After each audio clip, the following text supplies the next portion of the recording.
Good morning, and welcome to our Unitarian Universalist Cooperative Summer Worship Series for 2020. I'm Kendall Gibbons, Senior Minister at the All Souls UU Church in Kansas City, Missouri. When our congregations pivoted suddenly to online worship back in March, in response to the outbreak of the coronavirus pandemic, we all had to invent new formats and adapt to new technologies instantly.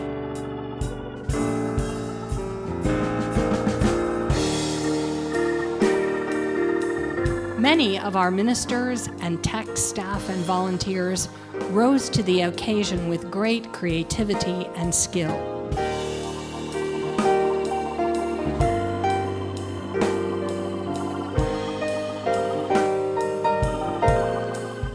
During our traditional summer break and study time, we take this opportunity to share our discoveries and learn from each other through a series of virtual visits to Sunday services with a cluster of our neighbor congregations. Through the gift of online worship, you will hear from some of our newest up-and-coming young preachers and some of our wisest senior colleagues. You will experience how a variety of congregations have embraced the challenges of these new formats. And our sound, video, and streaming tech folks will enjoy a little well-deserved time off. Look for our separate community online gatherings to resume in September.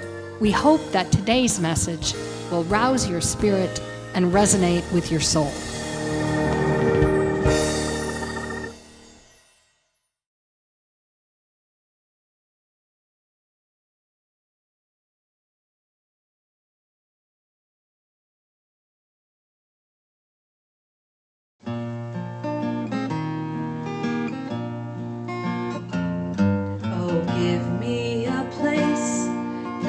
Loving and safe, a beautiful sanctuary. May I be that for you, y tú para mí, and together we'll fight fearlessly. Kansas is the land where folks lend a hand, porque juntos estamos aquí, where we open our doors and empower the poor, because Kansas was meant to be free. Home, home on the range, where the deer and the antelope play, where seldom is heard a discouraging word, and the skies are not cloudy all day. People flocked here one time on their last nickel and dime to fight for the slaves to be free. To the stars we will rise with no compromise to continue our rich legacy. Home, home on the range, where the deer and the antelope play, where seldom is heard a discouraging word, and the skies are not cloudy all day.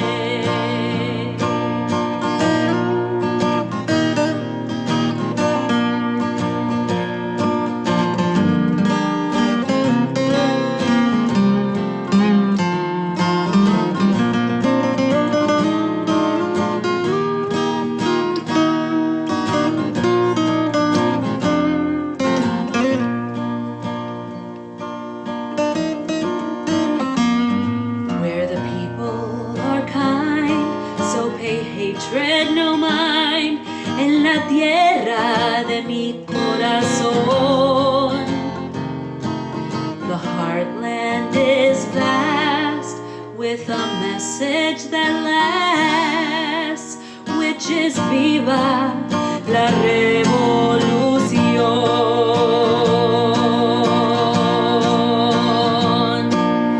Home, home on the range, where the deer and the antelope play, where seldom is heard a discouraging word, and the skies are not cloudy all day, where seldom is heard a discouraging word, and the skies are not cloudy all day.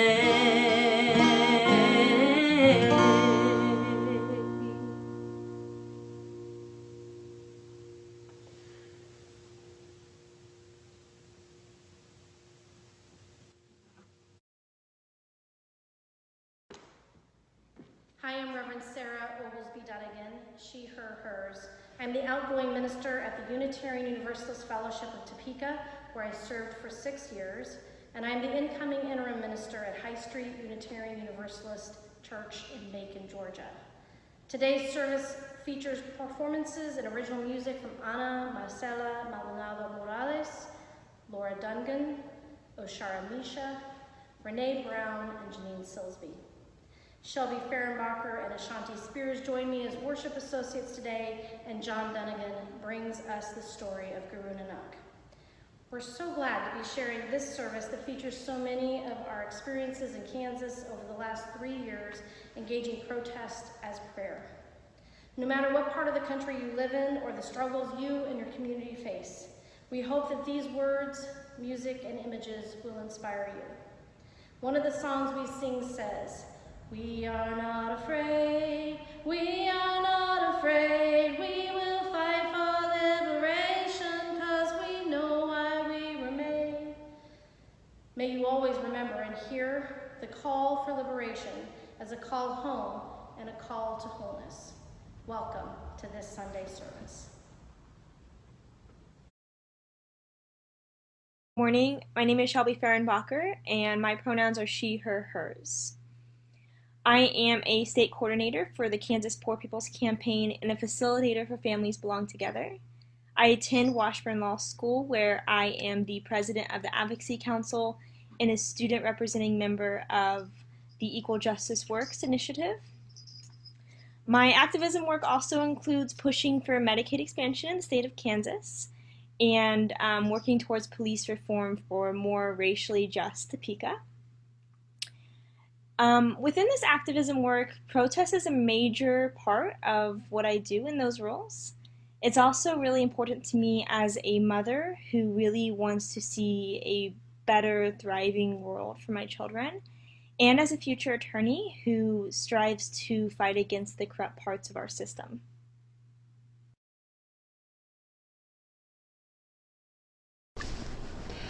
May our chalice shine all through the night. May our hearts be open, and may our minds be still.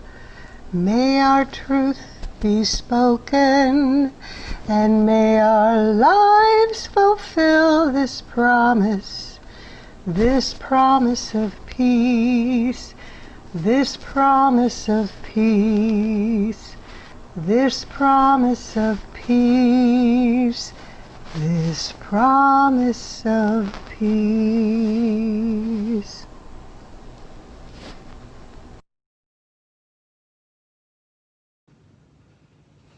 Hi, my name is John Dunnigan, and I'm here to do today's story for all ages. Guru Nanak teaches his people how to pray.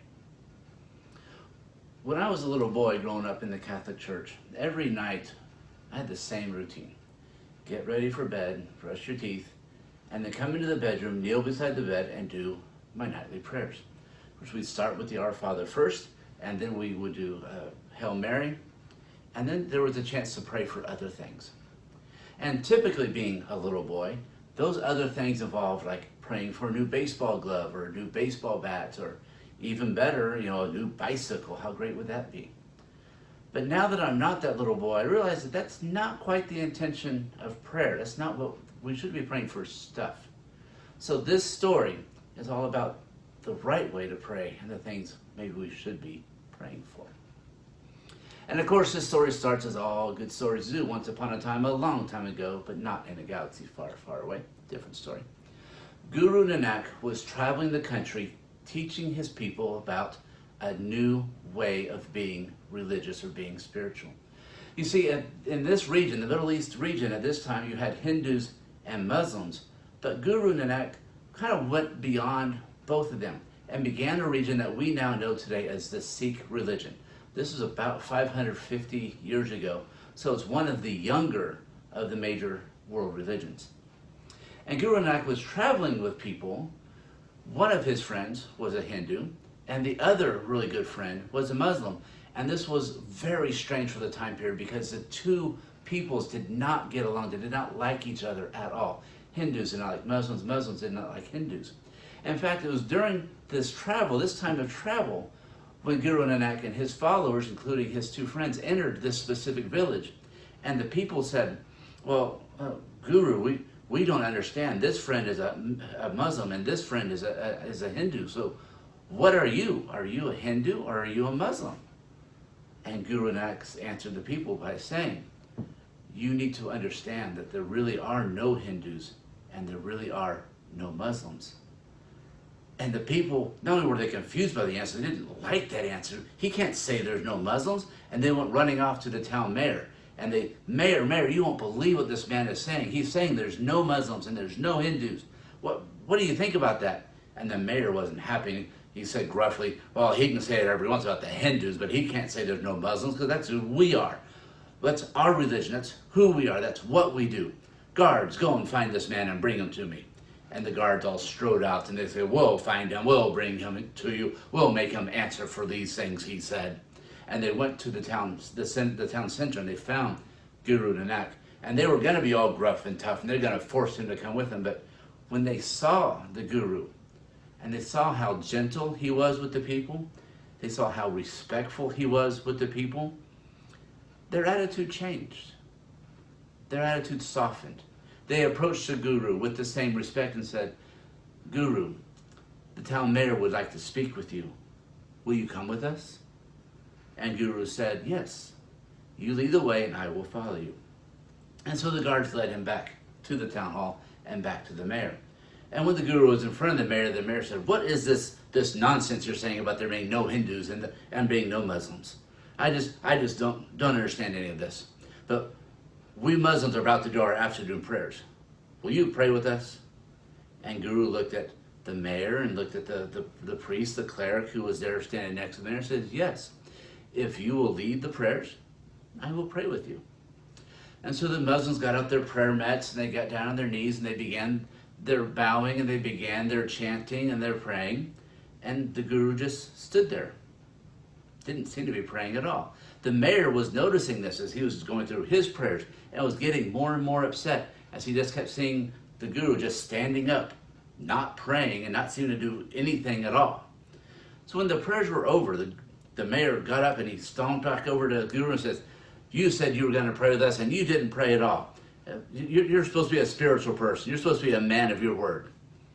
And Guru said to the mayor and said, Mayor, I said if you led the prayers that I would pray with you. But none of you were praying at all.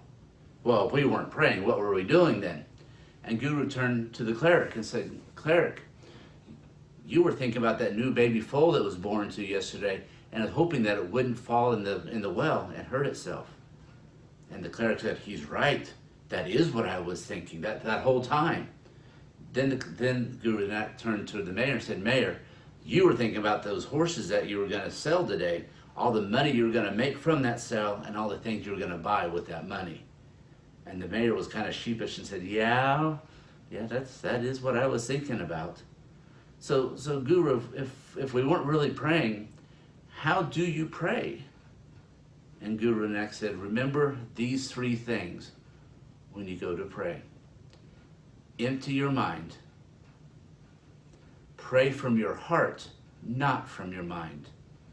and let the light of God and love shine deep within you. And that is how Guru Nanak taught his people how to pray.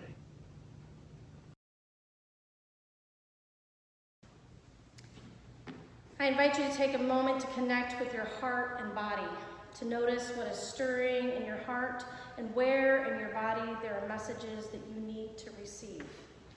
To connect with the challenges in your life and the challenges of those you love and hold dear.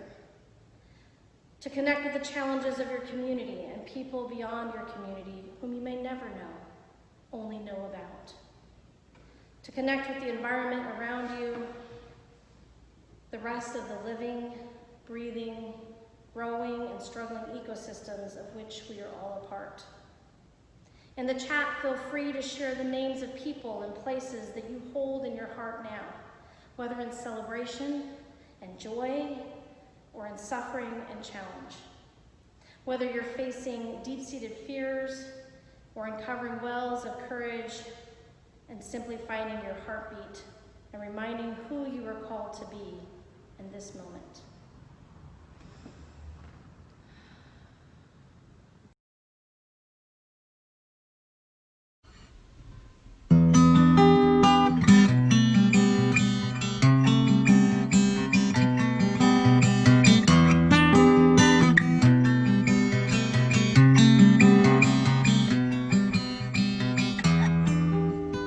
Inside of you is a holy place, a temple, sacred space. Go there when you're tired. Go there when you're troubled. Go there when you have no place else to go. Just go there, go there, just go there.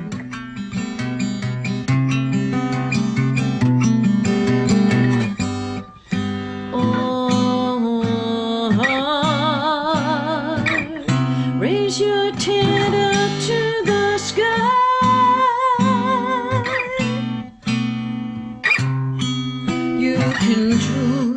Hard thing, you can do this hard thing, you can do this hard thing, you can do this hard thing.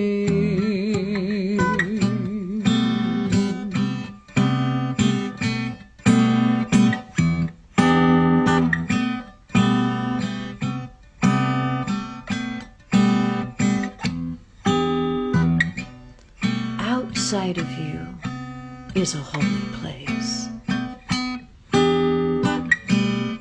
a temple, sacred space. Go there when the world is tired. Go there when it's troubled. Go there when you think you know it all. Just go there, go there,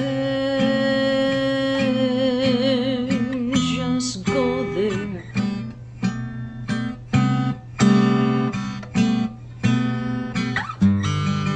Oh,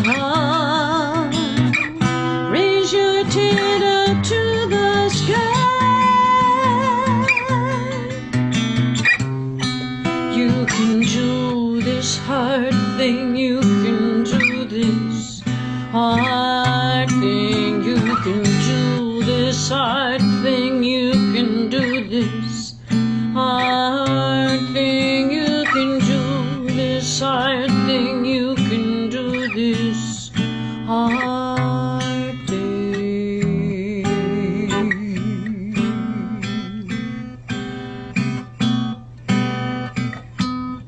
Go there.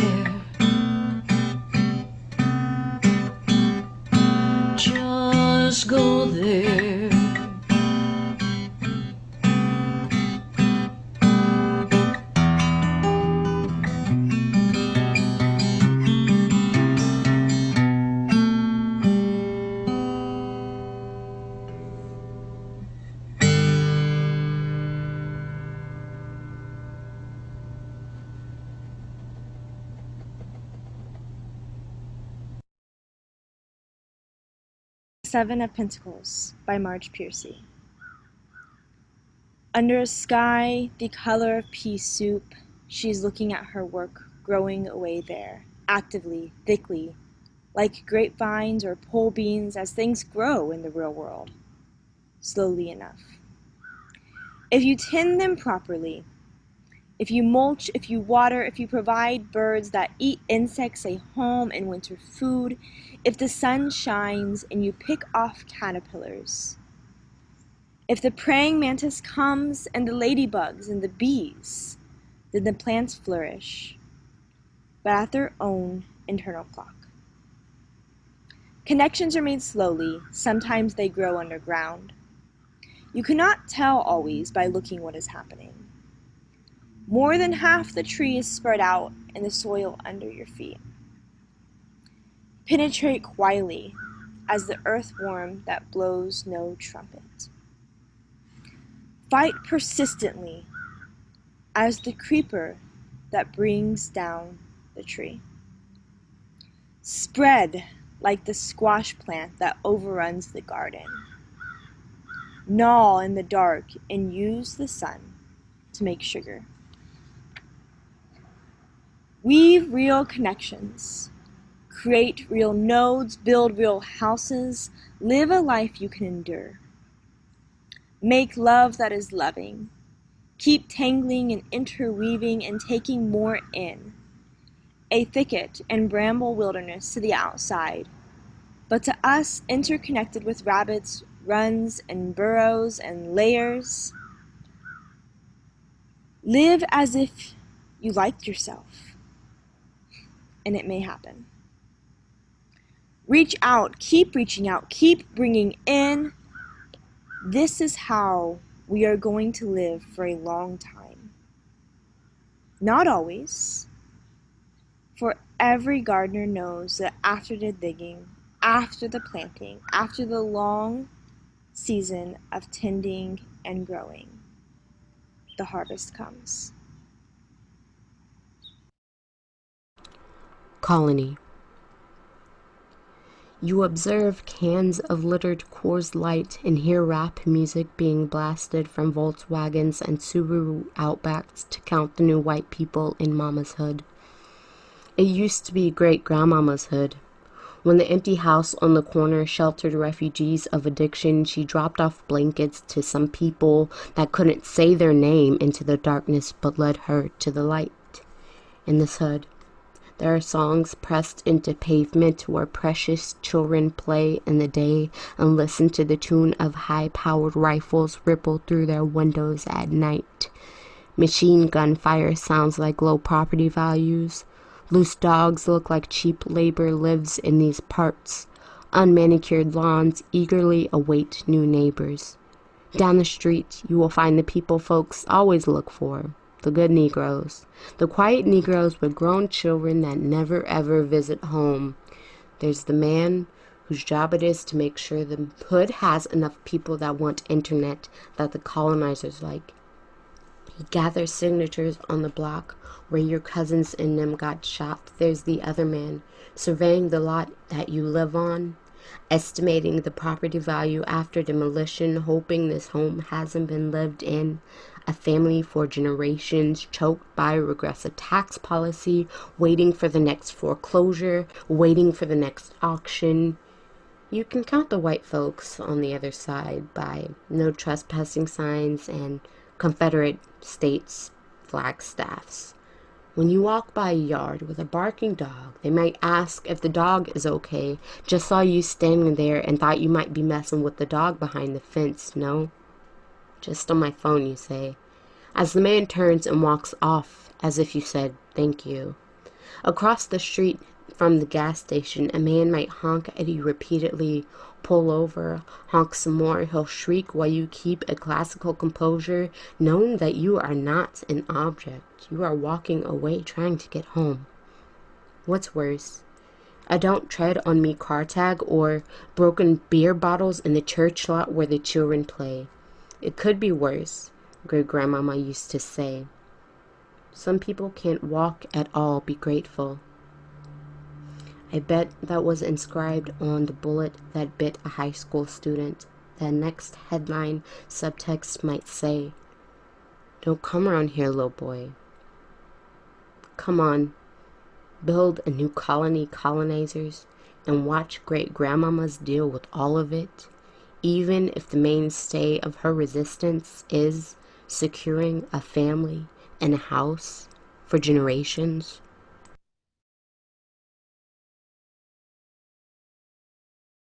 It's not often that I find myself in what many coin as a state of devotion or holiness.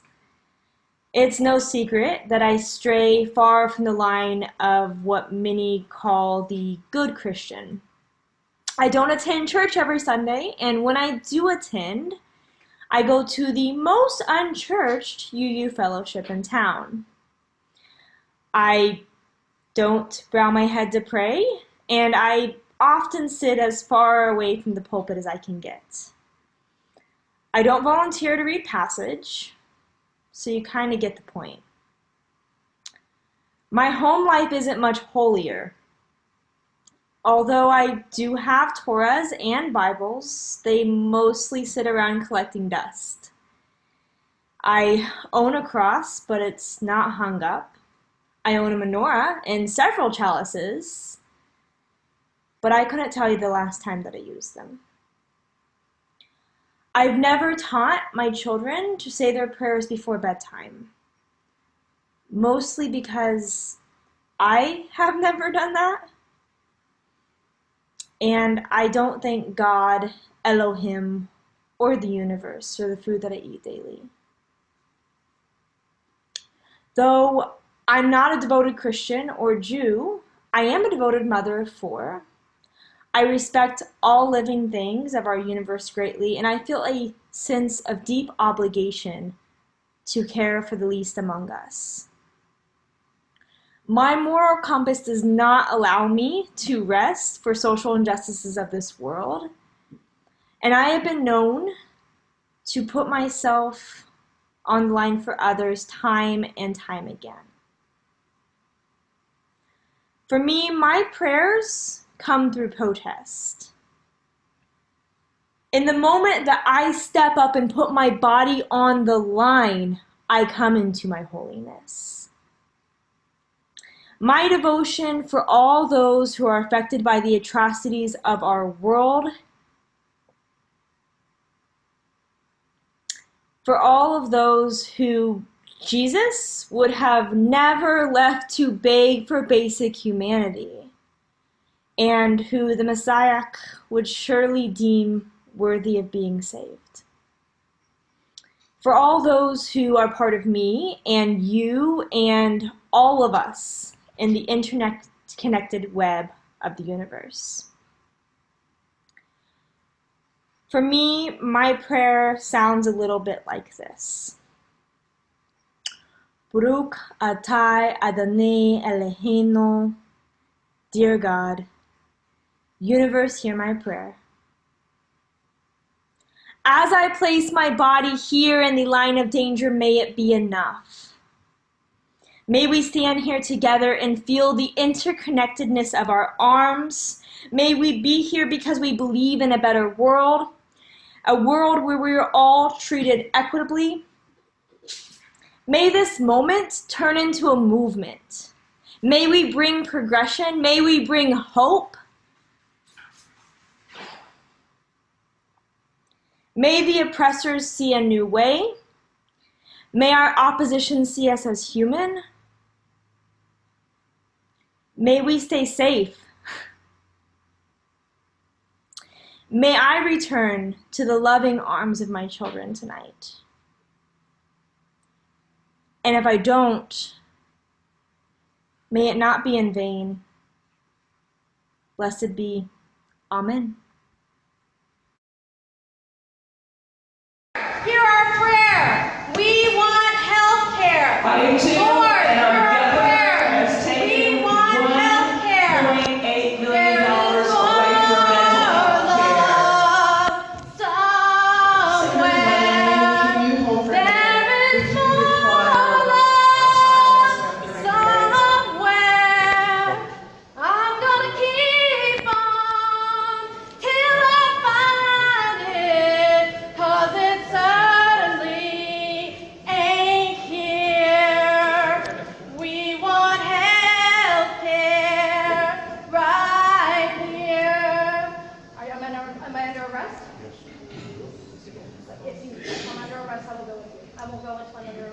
Are you able to order? You bring him out here. I will stay right here. There is more love somewhere. There is more love somewhere. 627 people per year will die because you didn't expand Medicaid. 150,000 people, no health insurance. 4 hospitals closed. $3.3 billion that you left on the table. That's not fair. That's not fair.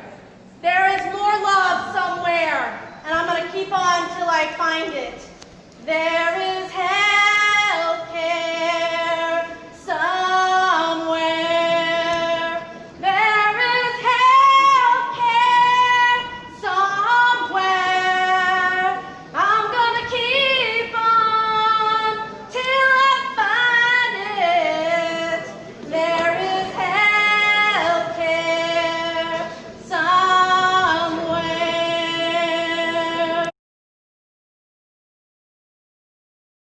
Everybody's got a right to live. Everybody's got a right to live. And before this campaign fails, we'll all go down to jail. Everybody's got a right to live. Sing with me. Everybody's got a right to live. Keep singing. Everybody's got a right to live, and before this campaign fails, we'll all go down to jail. Everybody's got a right to live. Since the fall of 2014, when I began ministry in Topeka, Kansas, I have joined many groups and organizations in many different forms of protest and public prayer, lamenting and protesting the deaths of Black and brown folks of all gender identities and ages, some who lived in other cities and some who lived right there in Topeka. Lamenting and protesting gun violence aimed at people in gay clubs and children in schools and people in concerts, people in their neighborhoods going about their own lives. Lamenting and protesting the lack of health care access and the extensive mismanagement of foster care and harm to youth in our state. Lamenting and protesting the impact of climate change and the lack of clean air and water. Sometimes the gathering was primarily a prayer, a gathering of people in a public space to share pain and stories, to publicly decry the impact of an event or a policy. Sometimes it was primarily a protest, a rally meant to create media and bring attention to a policy or a situation, to make demands and bring the voices from the margins to the center. There have been times and places where I experienced transformative, courageous love and witnessed its power. It worked within me and spread around me. I was and we were both conduit and generator. It made me feel brave and powerful. It channeled my anger and my ambivalence into action and words and commitments. As Reverend Rebecca Parker describes this love in an essay in A House for Hope, this love is dangerous. We advocate for love that surprises, disrupts, and alters the status quo, that expresses itself in diverse ways, that comes in rainbow colors. This love is based on a kind of human permaculture, a garden planted not in straight rows of monoculture, but a teeming diversity of lives planted in ways that complement one another and make best use of all resources at hand, that wastes nothing, and that creatively conserves the resources needed. As poet Marge Piercy puts it in her poem, Seven of Pentacles, a thicket and bramble wilderness to the outside, but to us, interconnected. So my questions are, how can we learn to do justice as an act of love and relationship first, rather than just a set of tasks and logistics? How can we learn to collaborate and build partnerships to share the work and broaden our scope? How will we, Unitarian Universalists across this country, help build a beloved community made up of circles of courageous love, where we sing together and act together, connected in our hearts, as we move toward the world we hope to shape and move? My first memories of a circle of courageous love come from my mother's work as an activist with the National Organization for Women and Women's Rights, reproductive rights, equal pay, human rights. I watched her at rallies and I marched with her. I sat in meetings and I listened to her talk to her friends and colleagues. I helped stuff envelopes and helped fold newsletters. I learned that when you believe in something, when you want to make a difference, you don't do it alone. You create a circle of allies and friends, and you keep welcoming more people into the circle. I see the threads of this work in all of the organizing I have engaged since then, from working with tenants in Dallas to the Poor People's Campaign in Kansas.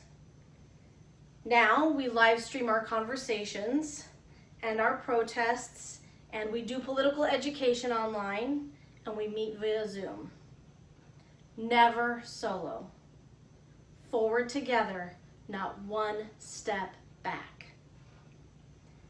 20 years ago, I visited El Salvador to learn more about microcredit programs, and I was moved by the tenacity and vision of women running small businesses in solidarity with one another, creating a wide network of women anchoring communities and families on multiple levels. In January 2019, I helped gather a circle of people together in Topeka to welcome a family of asylum seekers from El Salvador to Topeka. We came together to support a family of 4, now 5, and after ending their journey of 1,000 and more miles, mostly covered by foot over the span of a year, the young mother asked me, "Where do you go to dance? Where do you go to dance?"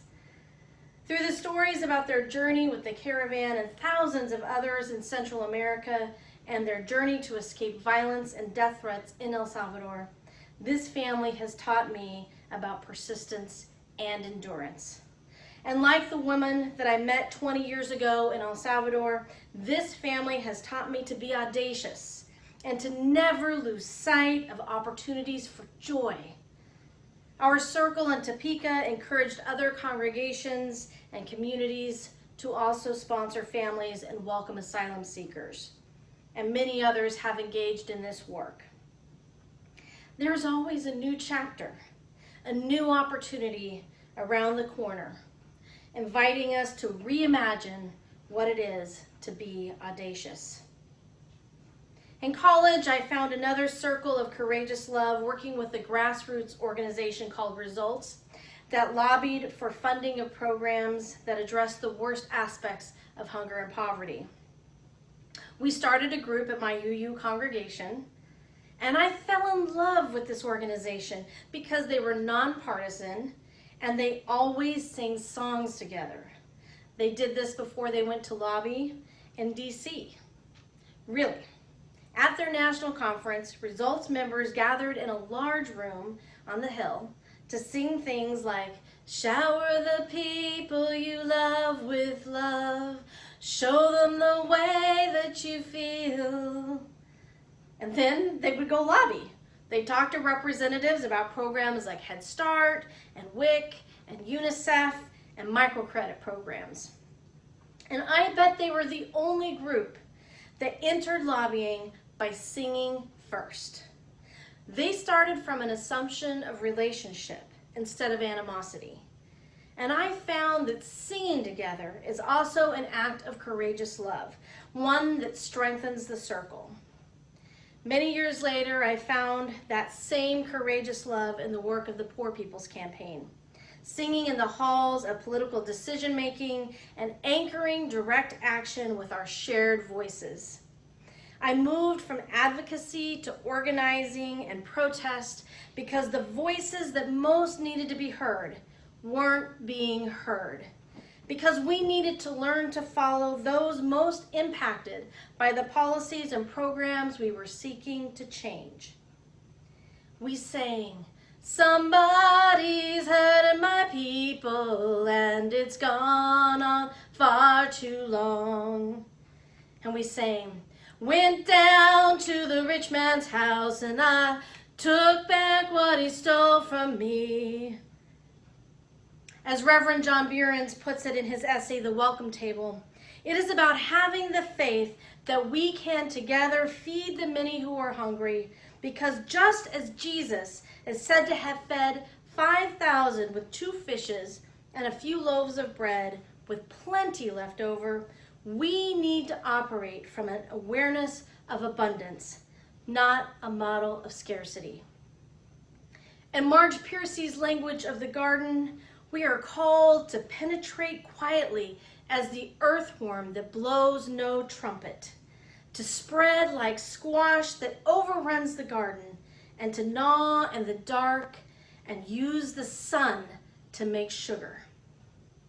This kind of love knows no violence except drought and inattention, weeds that invade.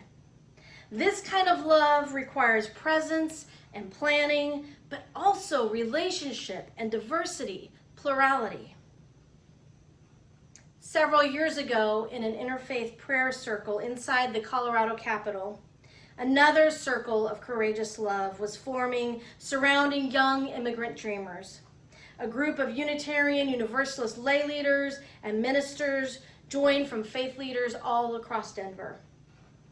Some of us had not seen prayer as an integral part of justice work before, but that day we experienced something holy and unifying, and understanding that who we are being and the relationships we engage shape the work we do. We are learning that we must build coalitions and collaborate, that our work demands a wide circle of partners with many perspectives, many talents, many ideas. We are learning to side with each other and to companion one another, and yes, to follow. A few years later, I joined Kansas Interfaith Action, whose work has been anchored in social justice demands for change and faith traditions who have a vision of beloved community.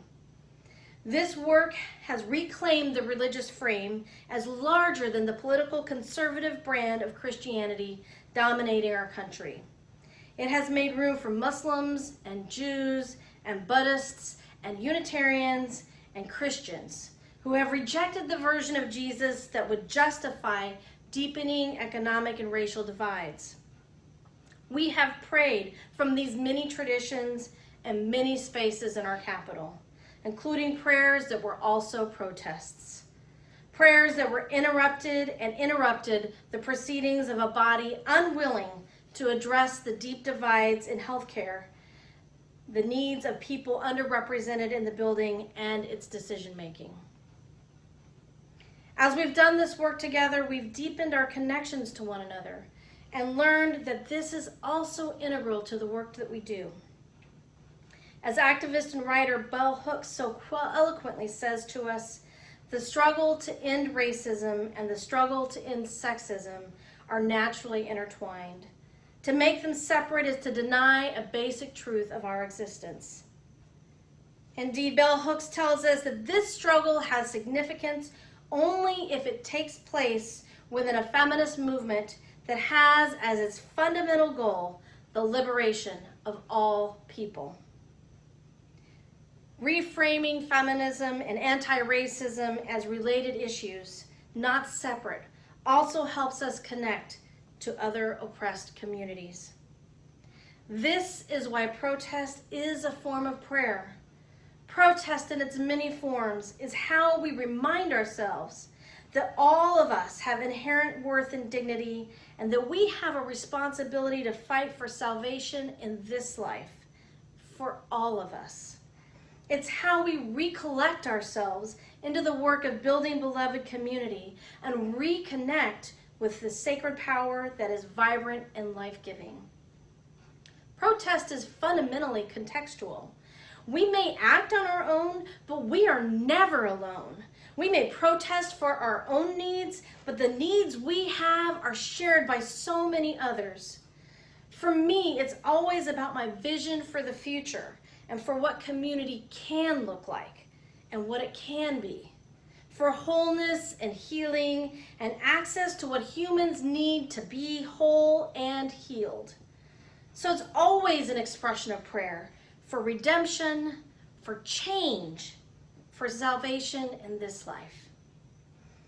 Building a movement has meant building relationships and knowing each other's stories, knowing the context we are each bringing with us.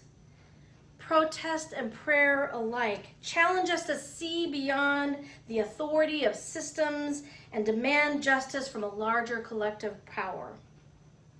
Something greater than the sum total of each of us and all of us. Something we create and connect to that reminds us that life is bigger than this moment and bigger than the current systems that we've created. Theologian Paul Razor describes the current social paradigm as a shared belief in autonomous individualism, which is a poor foundation on which to build a deeper sense of community. Amen. Moving away from this rampant individualism is necessary to access courageous love. The idea that we can be independent instead of the reality that we are interdependent is an erroneous idea, says Razor. He corrects this with the idea that myself is not just connected to the other, but completed by the other. And this tells us that we are called to account by the other who co-constitutes us. Our connections to one another are multifaceted and infinite. These connections are God. In this current moment, as we grapple with a pandemic that ravages our communities and deepens our divides, we are experiencing a devastating lack of leadership across the country and an emphatic uprising against the systemic violence of white supremacy within every institution in our country. And protest is a growing and shared prayer. It is an invitation to community. It is an opportunity for redemption. When we take a knee together, we remind each other that our lives are sacred and our bodies and labor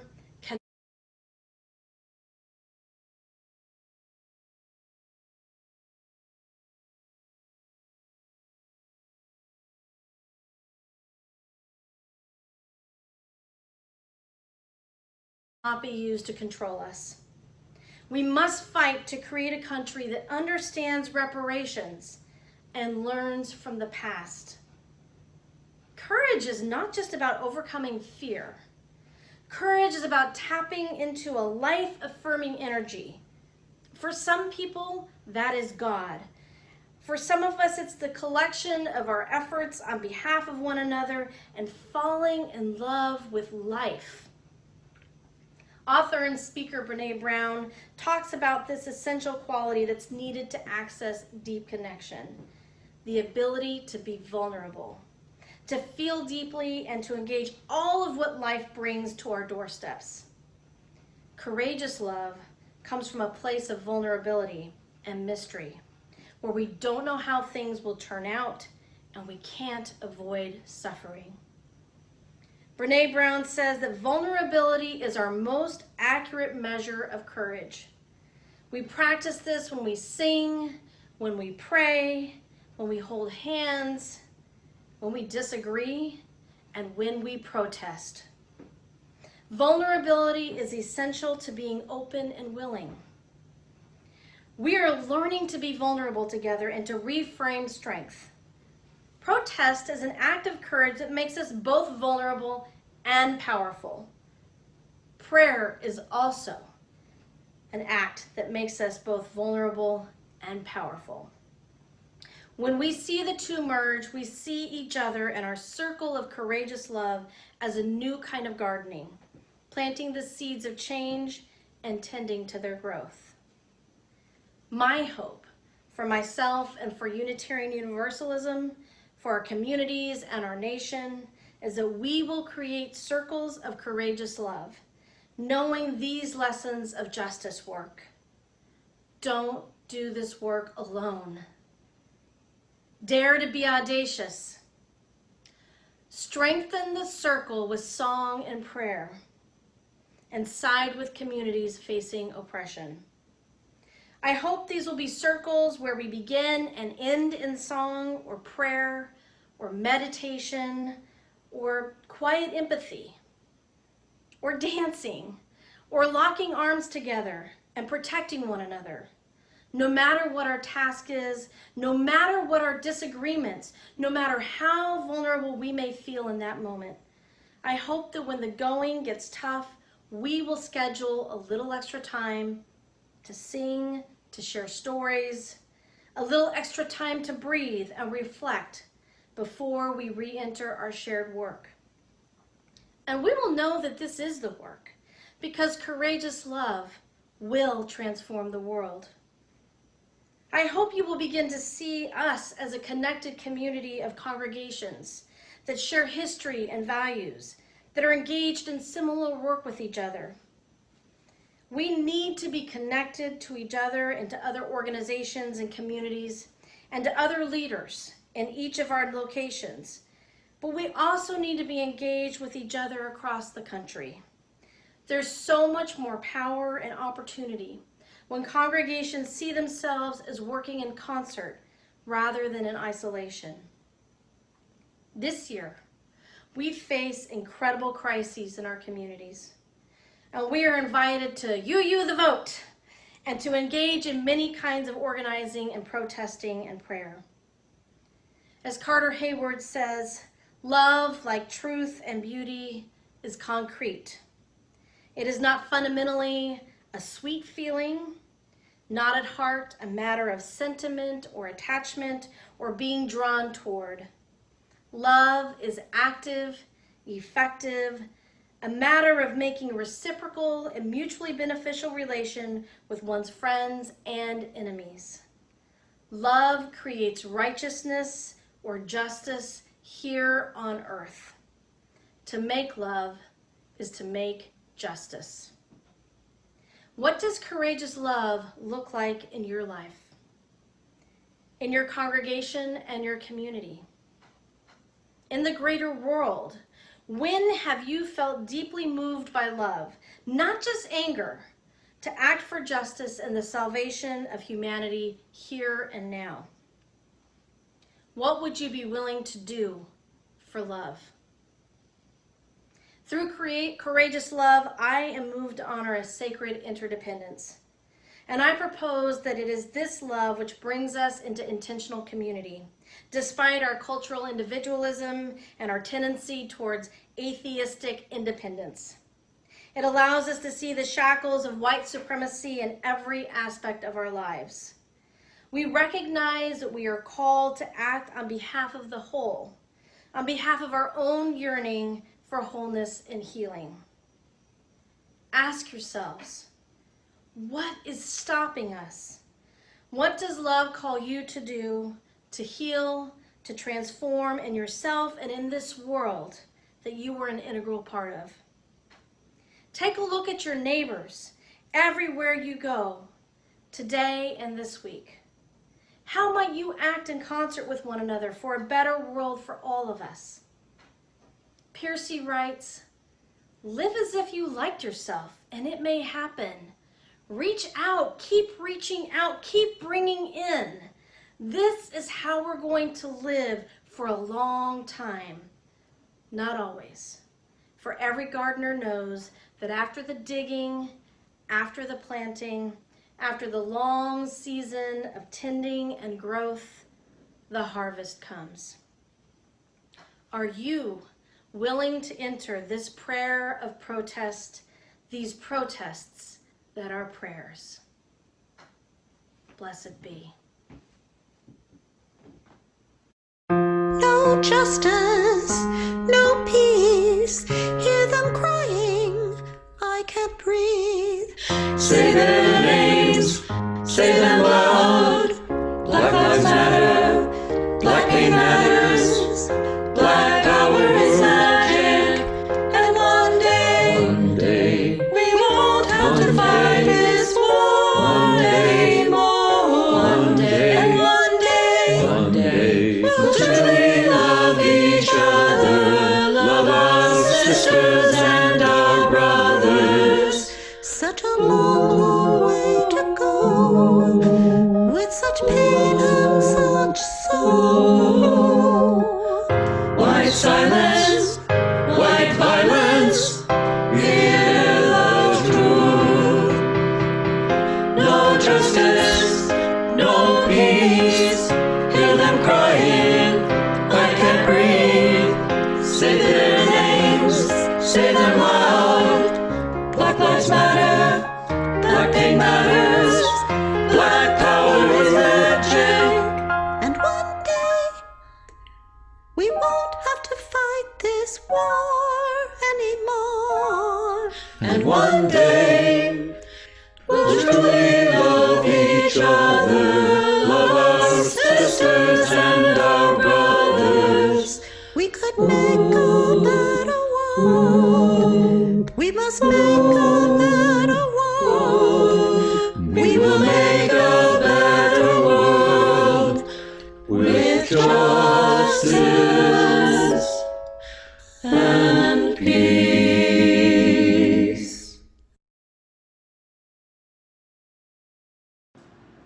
May we see all as it is, and may it all be as we see it.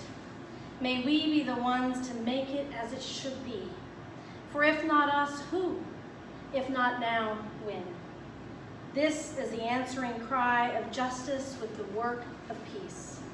This is redeeming the pain of history with the grace of wisdom. This is the work we are called to do, and this is the call we answer now. To be the barrier and the bridge, to be the living embodiment of our principles, to be about the work of building the beloved community, to be a people of intention and a people of conscience. Blessed be. We are gentle, angry people, and we are singing, singing for our lives. We are gentle, angry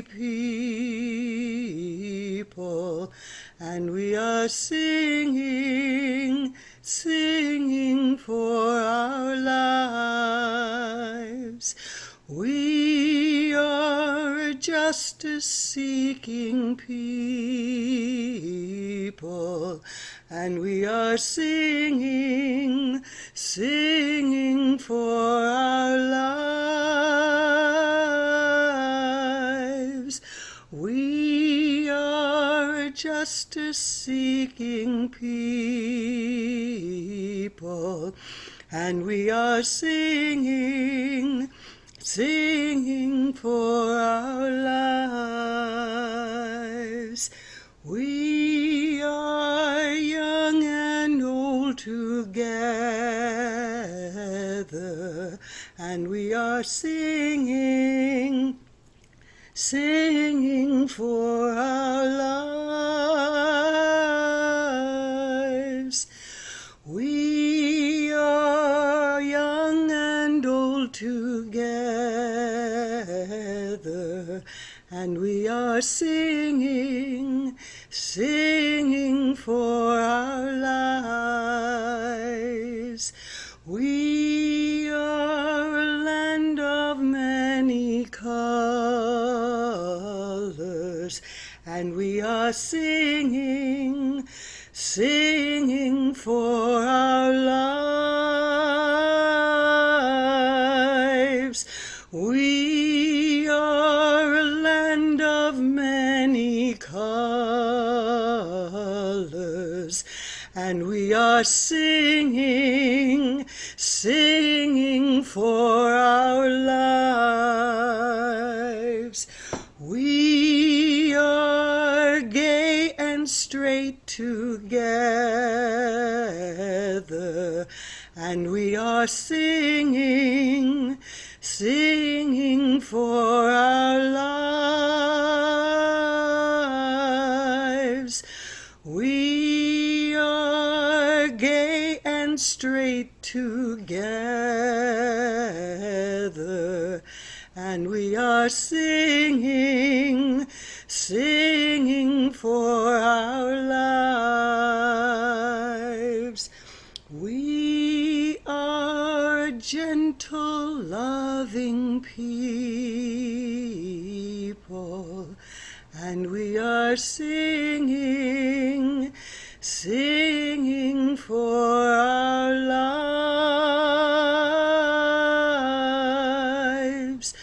We are a gentle, loving people, and we are singing, singing for